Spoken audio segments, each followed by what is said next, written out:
I know everybody was seeing these crazy totals, 20, 25. It's just not going to happen here. And especially with the mixing that gets into the south and east, I think this has a more realistic handle on what we're talking. Double-digit totals for most of us. Yes, this would be the most snow since 2019, but, limiting as you get down into the lower Delmarva. So the official Fox 5 snow forecast, this is our first call here. I'll step out of the way. You can see what we expect. Along 95 and D.C. and Baltimore, 8 to 12. As you get farther north and west, Hagerstown, Thurmont, even Frederick, out towards far western Maryland, the Panhandle, that's where you're easily talking about 1 to 1.5 feet.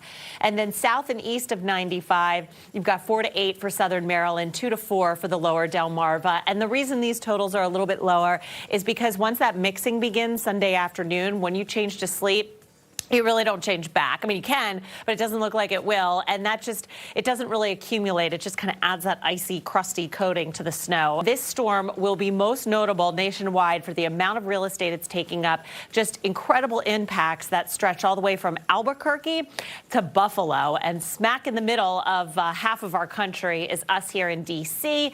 The whole area under a winter storm watch. These will either become winter storm warnings or winter weather advisories as we get closer to Saturday night. I suspect that will be winter storm warnings as we are expecting heavy accumulation in most of the area.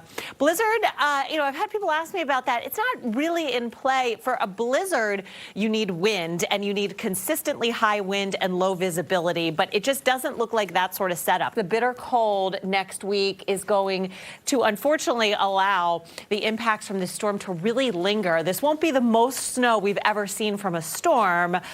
Maybe not even close, but the fact that we'll be in the deep freeze for days to weeks afterwards will make it very hard to kind of get life back to normal. It will be a slow process.